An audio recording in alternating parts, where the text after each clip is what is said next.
Jagrative. People talk about witness consciousness. Krishnamurti called it objective observation. The simple truth of the matter is, until you step back, that is the beginning of your spiritual journey. The rest are practices you do to work with yourself enough to where you can step back. But there's a lot of misunderstanding about witness consciousness.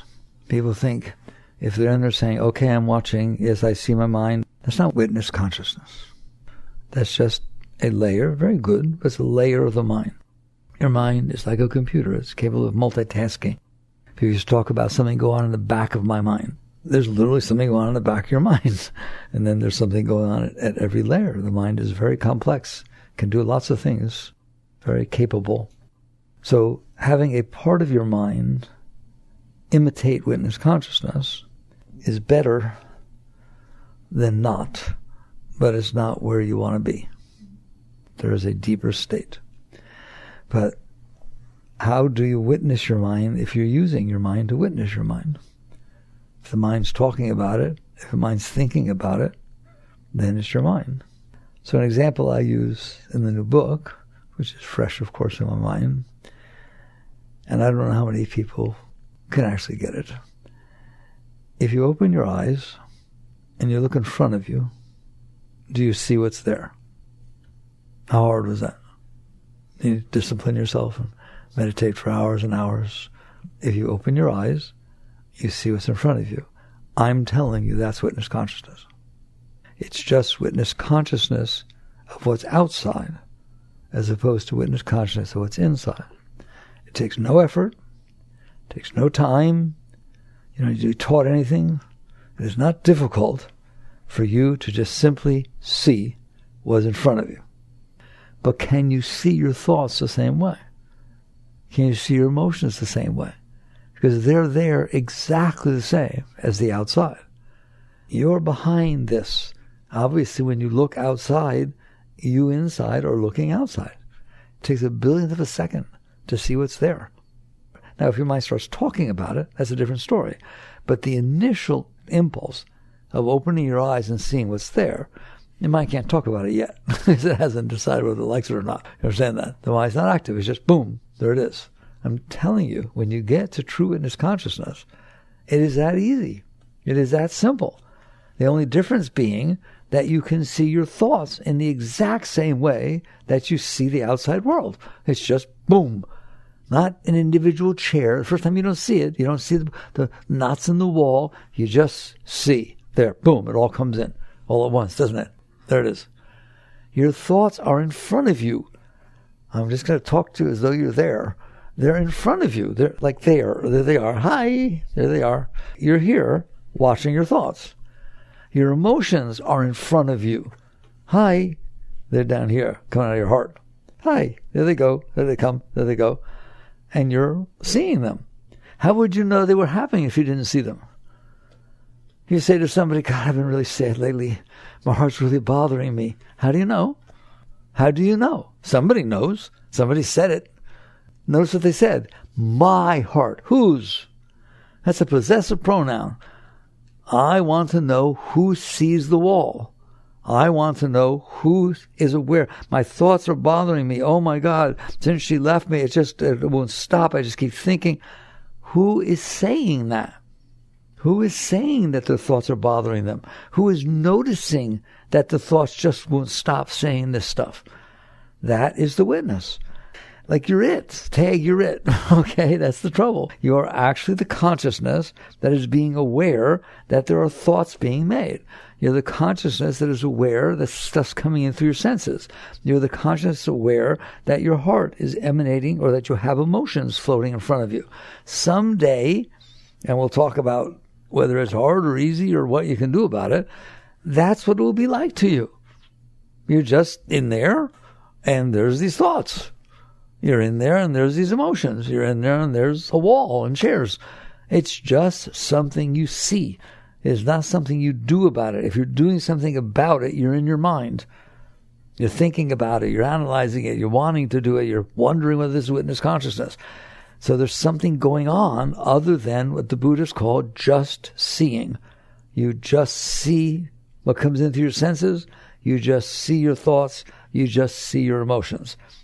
So if you were in that state, you'd be in a great state. Because if you just see your thoughts and they're floating by, and they come and they go, they don't bother you. They're not a problem. Baba Muktananda once said, I remember back in the 70s, I read him write that. He would write to his disciples, say, "Oh, dear ones, Baba found out that you can enter the deepest samadhi with your mind talking." He literally said that. The mind does not have to shut up to enter into these deep yogic states. Well, of course not. Does the wall have to go away for you to not look at it? For you to walk outside? No. The thoughts are there, but you don't have to pay attention to them. You're perfectly welcome, if you are in a seat of witness consciousness, to just fall back behind them, and they're there. You don't see them anymore. If I walk away from the wall, I don't see it anymore. There's a reason I'm painting this the way I am. It's the same thing with your emotions. They're just there. Fine, the heart makes emotions. Boom, boom, boom, boom, there they are. And you are aware of them, and you talk about them. You say, my heart hurt, I felt so much love. Who did? What does that mean? And so eventually you will get to that state, and then you'll know you're in witness consciousness. You'll remember this talk, and you'll realize, I'm back here, and that's what's going on in front of me. The outside world, the thoughts, the emotions. Well, why don't we live that way? There's a magic word that people don't think of it as spiritual, but it's a very spiritual word. It's called distraction. The wall does not distract you, unless there's something going on with it, but we're going to assume you're neutral about the wall. You just see it, and you're welcome to walk away. You're welcome to go into your thoughts, go into your heart, look at something else. It's not like I look at the wall and I can't turn my head. Oh my God. No, I can't. Oh, no. Right? You're so distracted by what you see that you can't let it go. You could do that. It could happen. But in general, with a wall, it's not. It's just a fairly normal, neutral thing. And you look at it, you see it, and then you look at something else. If you get distracted by what you're looking at, then you can't look away. It pulls your consciousness into it, and you have to pay attention to it. That's what it means to get distracted. I'll jump way ahead. That is what's happening with your mind and your emotions. They are distracting you. You are talking to somebody, and all of a sudden you have a thought, or they say something, and your emotions come up. That's it. You're not even listening to the person anymore. You're caught up in your own emotions. You're caught up in your thought patterns. And the outside world is not coming in like it used to. It is coming in. If a doctor or some scientist measured your neural impulses and so on, they're all coming in. But something is distracting you. You, the consciousness, is distracting your awareness and pulls your awareness toward the thing you're distracted by. If you understand that, you're ready to grow on this journey. Because the question is not, how do I make myself be witness consciousness? I don't like that. It's like, I'm going to feel better by suppressing things. I'm going to force something. It doesn't work. What you have to understand is, why am I not in the seat of witness consciousness all the time? Because that's where you are. You're in here deep inside, looking at the thoughts, looking at the emotions, and looking at the world. That's what's happening. Well, why doesn't it seem like that? Because you're getting distracted by your thoughts. You're getting distracted by your emotions. That's why it doesn't seem like that. Your consciousness is being drawn out of the seat of consciousness into the particular thoughts, particular emotions, or what's happening outside. If you are not being distracted, I'm telling you, if somehow your thoughts did not distract you, they were just meaningless thoughts that didn't bother you at all, there was no reason to pay attention to them, and the same thing with your emotions, and the world was not doing anything special, you would fall back into a deep state of meditation. Naturally. No effort. Your effort now is to try and pull your consciousness out of the distractions. If you sit down, it's thinking about what bothered you last. You're having emotions about what's going on. And so therefore, you're trying to rip your consciousness back away from what's distracting it. I would rather have you do something very more subtle and much deeper, and it lasts forever, which is learn to not be distracted. If you're not distracted, it doesn't matter what's going on. You don't have to fight with your thoughts. They can be anything they are. It's like they're clouds passing by. If the cloud looks like your grandmother and your grandmother just died and, you're going through all kinds of drama, okay, then you can't walk away. You have to just look at the cloud. That's what you're doing with your thoughts. So the question is not, how do I rip back into a seat of objective observation, if you will. It's a question of why am I distracted? That's why I'd rather have you work. I'm going to talk very deep tonight. I'd rather have you work on why you're distracted. Because if you're not distracted, then you're not distracted. And consciousness will remain deep in the seat of consciousness effortlessly because it's not being pulled out. So now you get down to, do you understand? Do you understand you're distracted by your thoughts? Do you understand that you're distracted by powerful thoughts? And those are the thoughts you have all the time. Things that bothered you, things that you want, your desires and fears. All right? That's what it thinks about. Hope this doesn't happen. Hope this does happen. Right? And you're interested in it. And so you, woo, oh, look there. And you leave the seat of consciousness by projecting your consciousness onto those thoughts. And now you're lost. You're lost in your thoughts, as opposed to seated in the seat of witness consciousness. Same thing with your emotions, especially your emotions. Once they get going, boy, they can be tough, can't they? Next thing you know, you're all caught up in your emotions. And when you go and your consciousness gets absorbed and pulled into your emotions, the question is not what do I do about that? The question is, where are you not? You're not seated in your deepest seat because your awareness got drawn there. Like I said, it's very good to look at the outside. If you're looking at the outside and that's what the wall is, and all of a sudden somebody walks by and distracts you. There's somebody you like, somebody you don't like, somebody that's beautiful, somebody's whatever it is. It pulls your consciousness away from looking at the wall to looking at them. Now you're distracted. You got distracted. If you had been in meditation and a sound happened, you'd get distracted. So the question, as I said, if you want to sit in a seat of witness consciousness, you have to stop being distracted because that's a very natural thing. If something comes in front of you and it's all passing in front of you, your thoughts, your emotions, and the physical world, if that's going on, then basically you're going to get drawn out if you get distracted by it. If you don't get distracted by it, you could live in New York City with all the noise. People ask me that sometimes. Okay, you live in the country. What if you lived in New York with all kinds of noise and things going on? If you don't get distracted by it, there is no difference. You can live out here and decide, oh, the poor trees, there's so much pollution. Don't you see? The leaves are not coming out when they're supposed to. You get good and distracted. Out here, you don't have to go to New York. All right? Now, most of you don't. You look at the trees, say, oh, isn't that beautiful? Look, they're coming out early, or whatever, right? And you're able to walk away and just walk by and enjoy what's happening. Well, you could live in New York and do the same thing. So there's your answer. Can you live in New York and be high? Absolutely. As long as you're not distracted by the sirens and the different things that go on there, okay? If you're not distracted, you're not distracted. This is what I'm trying to say. Where are you if you're not distracted? I'm telling you, you're in the self. Because that's who you are. You are this seat of consciousness, of awareness. And what's behind you is why the Bible says man was created in the image of God. That consciousness is the consciousness. There's only one consciousness in the whole universe. But that ray of consciousness is distracted by your thoughts, your emotions, what's coming in through your senses. So therefore, you're a human. You're not a human. You're not a human. You are something very, very great. But you've gotten distracted. You know what you are? God distracted. That's what you are. God distracted by what? You. God distracted by your human thoughts, your human emotions, your human body, and the manifestation of form. And it is distracted by that. That's the fall from the garden. If you are not distracted, you're sitting in a seat of absolute pure consciousness. And then you can work your way back from there. We'll talk about that later. That's the really high states. I don't want to talk about that. I don't want to try and grab for that stuff. It's like trying to sail when there's an anchor down.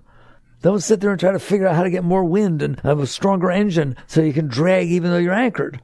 I want you to remove the anchors. And the anchor is distraction. So you get down to the point, first of understanding that you in there who is aware of things, that is conscious, no effort. Obviously, you're aware. You're conscious. You see things. You see your thoughts. You feel them. You feel your emotions. You, if you're not distracted, is a very, very high, great being. But why are you distracted? Now you get down to the question. In order to not be distracted, you have to know why you're distracted. It's silly to sit there and try to deal with something when you don't even understand it. Why are you distracted? I've been through this over and over again. We'll just take a slightly different angle. You are distracted because you made a collection of things throughout your life, of things that distracted you. If somebody yelled at you, it distracted you. Otherwise, who cares? They yelled. Some people grew up in a household with a lot of yelling. Okay? And there's a lot of love too. And that doesn't mean anything. They just get all emphatic. And so they grow up. It doesn't matter. It's no big deal. It'd be a nice way to be, wouldn't it? Okay? You just realize it doesn't mean anything. Nobody's dissing anybody. Nobody's leaving anybody. It's just basically a natural thing. I'm not saying it should be that way, because it shouldn't, all right? But if it is, and you're not distracted, then you didn't collect things inside. But normally, things that happen that draw your consciousness toward them, they distract you. And the next thing you know, you're caught up in that. And then what you do is you collect it. Instead of letting it pass when it happens, it's okay, so you got distracted. There was this large noise. There was a large noise that took place. It distracted your consciousness. So what? All right, when the noise stops, let it go. That's what letting it go means. It doesn't mean anything. It's not effort. You just basically hear the noise. A person says something distracted you, and then it's gone. A snake slithers by, and the next thing you know, you're distracted. So what? So what? So for a moment, your consciousness gets drawn down into something that was loud enough or bright enough or scary enough or exciting enough to distract your consciousness. It doesn't mean to be distracted. It was different than everything else. In the book I mentioned that when you saw the rattlesnake, there was also grass. There were trees. There was a sky. You didn't see that, did you? Because the rattlesnake drew your consciousness to it, to where that's what you were aware of. Fine. Even that is not a problem. That's all part of be here now. Be here now doesn't mean be in yourself now. No, don't do that. It means you're here. If it gets distracted, fine. But when the snake goes by, it's gone. It's gone. It's not in your consciousness anymore. Why? Because it's not in your consciousness. It's no longer in the physical plane. How did it stay inside your mind? Why did it stay inside your mind? I understand. If you stand in front of a mirror, you see your reflection. If you walk away, your reflection's not still in the mirror. So the snake's out there. Your senses pick it up. It makes an impression on your mind so you can see it. Then the snake goes away and the impression goes away. You're enlightened. You understand? That's the only difference we're talking about. Somebody once asked Ramakrishna, one of the highest beings ever walked the face of the earth, does a enlightened master ever feel anger? They were shocked by his answer. This is Ramakrishna, one of the greatest saints. He said, yes, but it's like riding on water. The moment it happens, it's gone. When you ride on water, nobody can read it, can they? It's gone. The impression comes in. It makes an impression on your mind because you're back here. You don't really. I'm going to get into that. Get into the book. You don't really see stuff out there. You do know that, don't you? None of you have ever seen a single thing out here. Light bounces off of objects out here. It reflects into your photosensitive cells of your eyes, and it passes the image back into your mind. That's what's happening. You're not seeing things. You're seeing the reflection of things. Okay, fine. So then it makes an impression on your mind. Fine, that's what's supposed to happen. It's not like you're supposed to go off to a cave somewhere and close your eyes and never see anything. You see the world. It comes in. It makes an impression on your mind. But then when it's gone outside, it should be gone inside. Why is it not gone inside? So I can see the next thing, and then the next thing, and then the next thing. Why does it get stuck in there? Is there some kind of glue or something in there, kind of fly paper that it comes in there and gets stuck? It is supposed to come into your mind. You're supposed to have a mind. You have to have a mind, or you will not be able to experience this plane. If somebody snips that master nerve that passes all your senses up to your brain, it's still here, but you don't hear it, see it, taste it, touch it, smell it. Therefore, you're having no interaction with the world. So it is because your senses work that they sense the outside world, but do not think you are looking out through your eyes. You're not, okay? The light is bouncing off the molecules and atoms, and then it is coming in through your senses and repainting, reimaging, rendering, that's the right word, rendering the impression of the outside world as it came in on your mind. That's just the truth. That's science. It's not yoga, okay? So now here it is. It's in your mind. What is the image, the reflection of what came in, the representation, the rendering? In the book I talk about it's like a flat screen TV. There's a ball game going on in California. It all gets picked up by the camera. What does the light? The light bounces, the camera picks it up, it digitizes it, passes it through the whole thing, renders it onto your TV. You're not in California. You're not really looking at the ball game. You're looking at a rendering of it because it got passed up. That is what's happening inside of you. I wish we could just take one subject and talk about it enough to where you don't ever forget it. You understand. You are not looking outside. You are looking inside. And that's what all yoga teaches you. You live inside. So the stuff gets sent back in there, makes an impression. You experience it. Then what happens? What should happen, just like on your TV screen, the next image should come.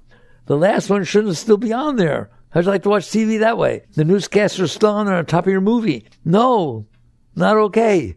All right? That's what's happening, isn't it?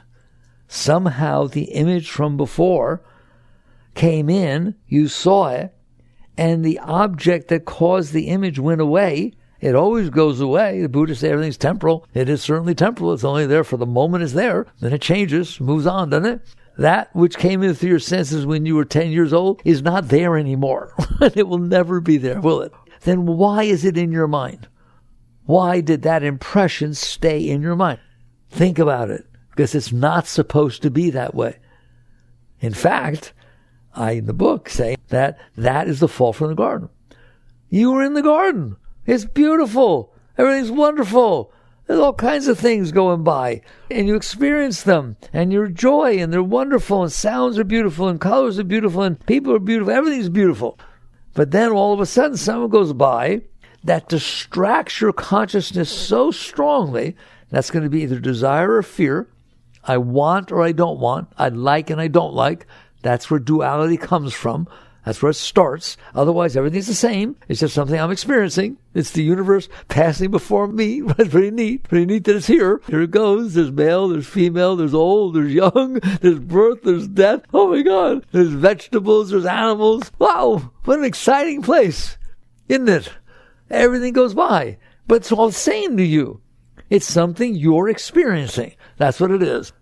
Now, if something happens, I use the example of a rattlesnake in the book, and it draws your consciousness to it more than the rest of the surroundings. It causes a focusing of consciousness because it distracted you.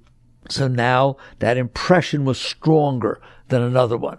And what's going to happen, either fear is going to do it, fear, don't like, whatever you want to call it, or desire, something that turns you on enough, draws your consciousness. And then your consciousness focuses on it. Why? It distracted your consciousness. That's the right word. It distracted the consciousness away from everything else to where this thing is no longer even to everything else. And the minute it does that, you hold on to it. You hold on to it. Why would you hold on to that which bothered you? You need to meditate on this. Of all things, why, if something really bothered you, why would you hold on to it? Why would you want to leave it in there? You're not leaving the object in there, you're leaving the impression. You understand that? That object created an impression. Why did you keep it? Well, check it out. Because you do it all the time. You do it all the time. You make a collection of the things that bothered you because they made an impression. And somehow you're not evolved enough for something to let the impression go. Fine. It was a rattlesnake. It was scary. Fine. She left you. You loved her or him and it was wonderful. And now it hurts. It's okay. There it goes. Oh, it's okay. You can be healthy. You can handle things. It's legal. I know in our society, something wrong with him. He handled that. He was married for 10 years and she went weird and left him. And it was fine. And he's friends and, ooh, that's weird. No, it's not weird. It's healthy. It's healthy that things can come in, experience them, and they go and they go. That is the ultimate of be here now. But we're not capable of that, are we? And we'll talk about why. But I want you to at least understand what we're talking about. These impressions that are a gift from God, from life, that you get to have these experiences. What experiences? All the experiences. This is a happening place, isn't it? Time, space, it's all different. Everything's going on. What an amazing thing. And so basically a healthy person, which at this point we better call him enlightened because that's how far we are from it. A healthy person is able to allow the world, the universe to pass by their senses and have an experience at that moment, and then the moment goes by and the impression goes by with it. They are the ultimate of be here now. If you never knew it before, that's what be here now means. You are present. You are present in the moment. And when the change happens, it happens inside of you too. It goes away. But that's not how we live.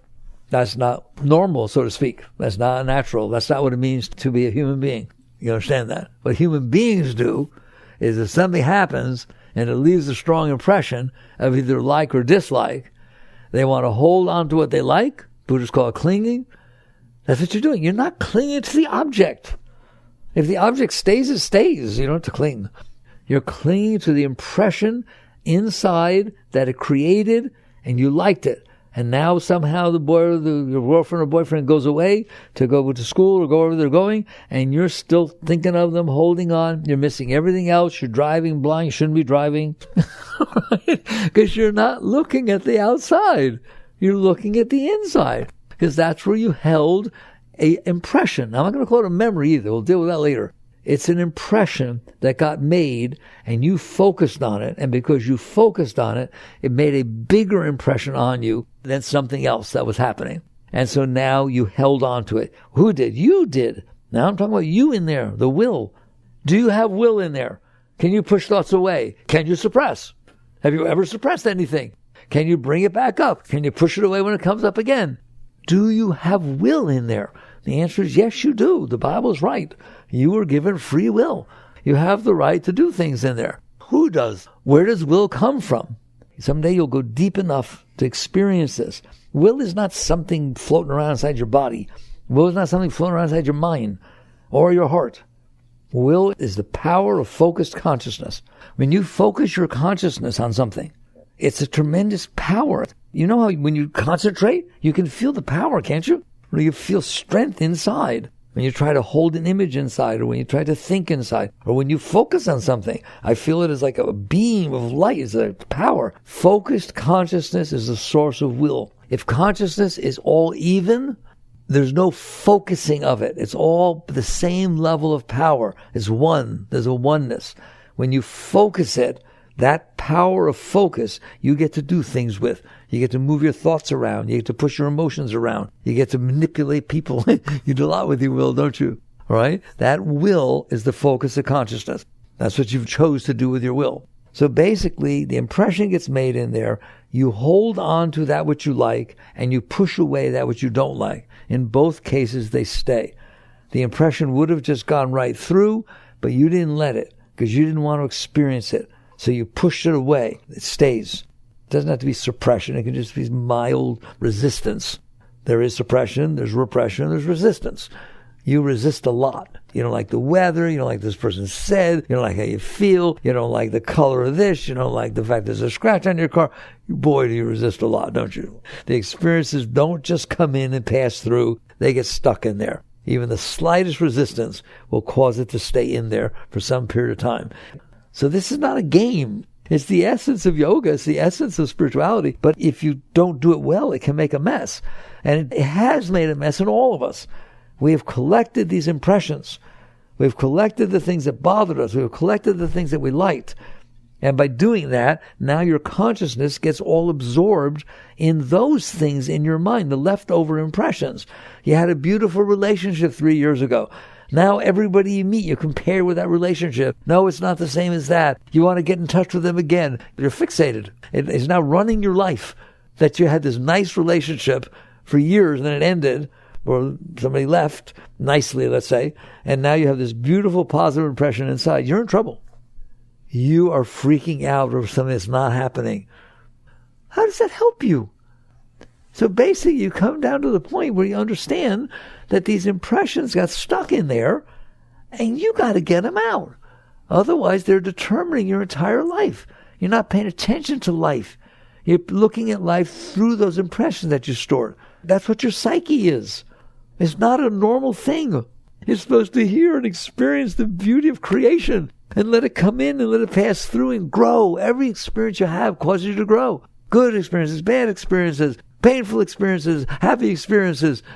They all feed your soul. They're all coming in and you become a greater being because you had the experience. If you meet somebody and they've been divorced, what do you think? I don't want to be with that person because they're divorced? Or now that person is someone who learned how to keep a relationship better. He or she learned what was wrong and they're an expert at this, man. But go marry somebody who's been divorced 10 times. Don't. They just learned a lot. They didn't learn anything. That's the problem. Okay? If it had come in and they experienced it, they would have learned. But they resisted every bit of it, blamed it on everybody, and kept it inside of themselves. So basically, you come to the point where you understand the basics, which is what's meant to happen is you're supposed to experience the reality that's unfolding in front of you, and you're supposed to grow from it. You're not supposed to resist the bad stuff and cling to the good stuff, so you end up with a mind that got broken, like a TV screen that has all these impressions left on it. You're trying to use it. You can't use your mind now. It's too full of impressions, isn't it? Like somebody, doesn't like somebody. Somebody talks like your mother used to talk. Just all this stuff hits your stuff. And all of a sudden, what you're interacting with is your personality. You're interacting with the stuff you stored inside. We're stuck in our stuff. And it is distracting us. Let's tie it back together. Isn't it? That's what distracts you. So you're sitting there and something's going on in front of you, but you're not paying attention to it. Because you're being distracted by these thoughts, by these desires, by these fears, and all the stuff that's being built because you stored this stuff inside.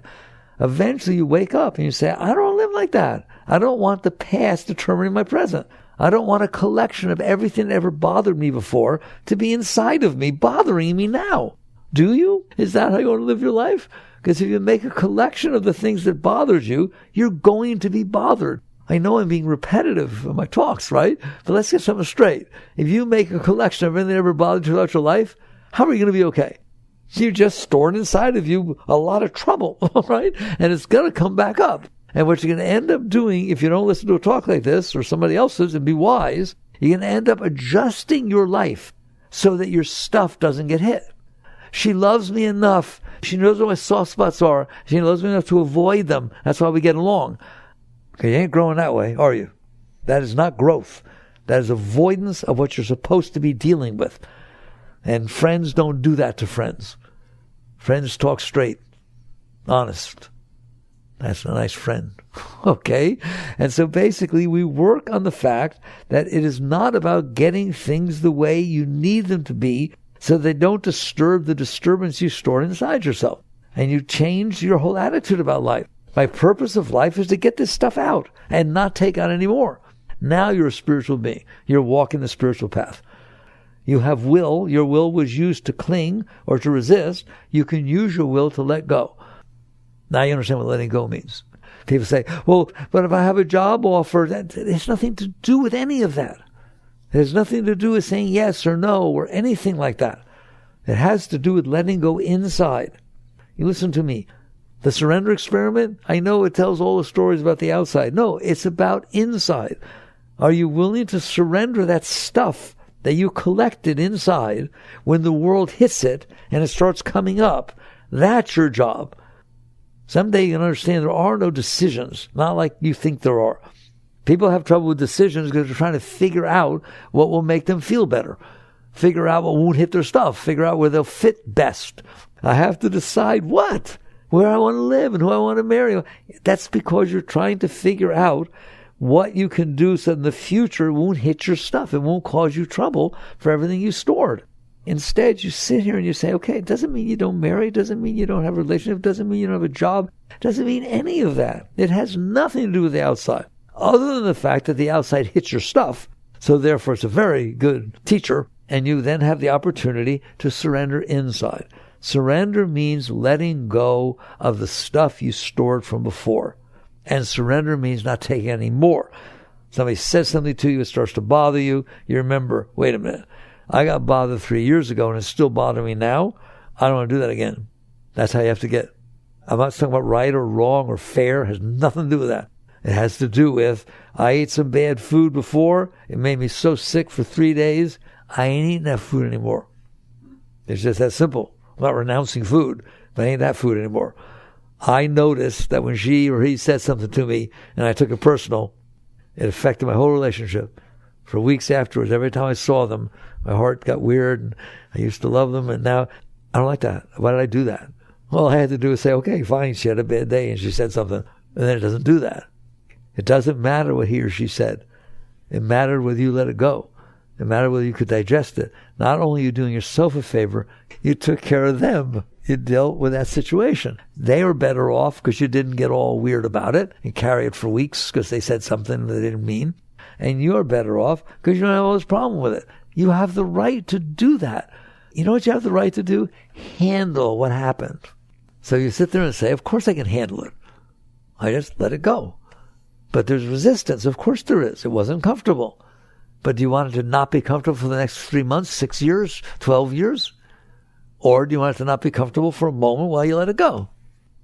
This is what it means to grow spiritually. It's not all that difficult stuff. It's just basically, all right, I do see what happens inside of me if I don't let something go. What somebody says, what somebody does.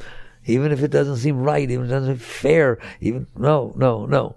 The starting position is, I don't want to store that inside of me and then have that be the basis for my interactions with that person from then on. Not to mention with other people too, because it spreads out, doesn't it? If you're in a bad mood, it affects a lot of things, okay? You just start to get to the point where you understand, I can handle this. I can handle this because the cost of not handling it is way beyond the cost of handling it. One is over now, the other goes on forever. And so basically you just start working with yourself to say, yes, right now it distracts me and it runs my life because I stored these powerful things inside of me because I couldn't handle them then and I can't handle them now and they keep coming up. I'm going to start to let this go. And it isn't as hard as you think it would be. Yes, there's a lot of stuff in there. My suggestion is first you catch on, this is not only what I want to do, this is the meaning of my life. That is what it's all about. You take an attitude, I don't want this stuff inside of me. I want to explore the nature of my being. I can't do that. I'm being distracted by myself. I'm being distracted by my stuff. I can't even go through the day. I can't go through an hour. I can't go through 5 minutes without my stuff coming up, without feeling hurt, without taking it personal, without thinking about something that bothered me before. Just please watch in the shower, watch while you're driving. Will you just watch what's going on in there? Because you will not want to see. It's just this stuff coming back up. That's all it's doing. The mind is trying to get rid of this stuff you stored inside. I swear to you. The mind is not the problem. You are.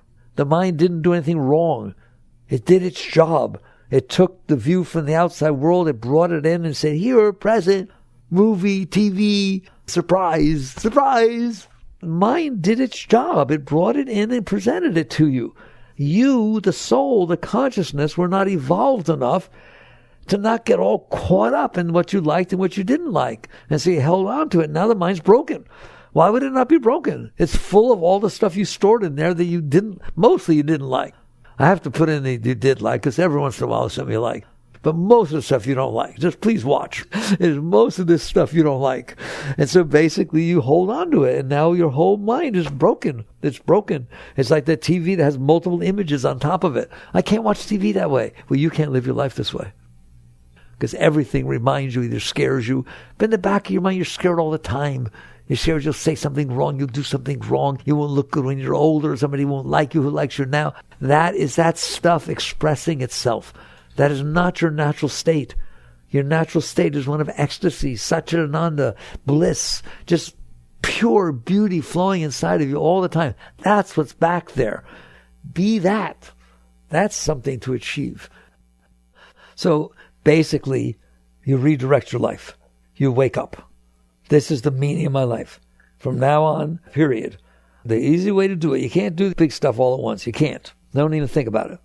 You start with the simple stuff. I call it the low-hanging fruit. You're driving your car and someone's going slower than you want to. Watch your mind. Watch your heart. Watch what I know I do. Does anybody ever talk to the driver in front of them? Be honest. They don't hear you. Don't tell anybody. They don't hear you. All right? My mind will sit there and say, nice blinker, buddy, when they don't put their blinker on. Okay, very nice. Thank you, Mr. Mind. That's very nice. It felt really good. No, it didn't. All right? And they didn't hear you. They don't hear a single word you said. Do you understand that? You're in there saying all this stuff to yourself. How about we don't do that? That's where I want you to work. It's raining out. And I have to go deliver something. Why does it have to rain when I deliver something? The rain doesn't know you're delivering something. It has nothing to do with that.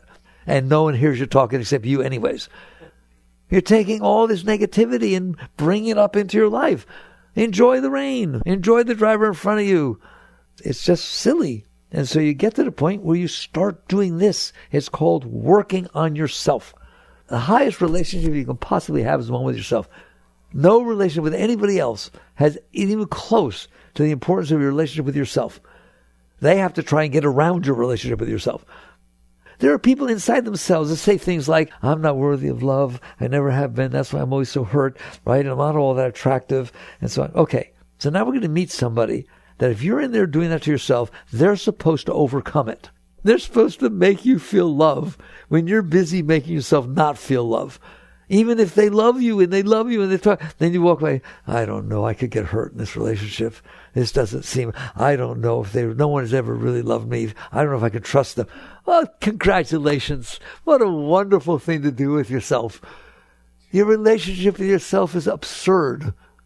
Fix it. And then all of a sudden, all your relationships will be fixed. Be willing to work on yourself as sincere as you work in your relationships, as sincere you work for money, as sincere you work to get people's respect. Those things are meaningless. They come and go. They have meaning when you work on yourself. Then all of a sudden they come in and they're richer. So that's what letting go means. There's a punchline. That's what letting go means. Doesn't mean let go of your job. Doesn't mean let go of your relationship. Doesn't mean letting go of anything except inside. How do I know what to let go of? It will let you know. That's what's nice about this. It will come right up in your face and it will make you feel yicky or make you feel all excited. You will see it, won't you? And I'm telling you, it's because you're blocking your Shakti, you're blocking your light with this stuff you stored inside. Do you understand that? You're a being of tremendous light, tremendous joy, tremendous love. You don't need anything. You're whole and complete within yourself. But you have blocked it with this stuff that you collected. It's just that simple. Isn't that amazing? You collected these impressions that got made in your mind and you kept them in there. I don't know. I can't even talk about it. Get them out.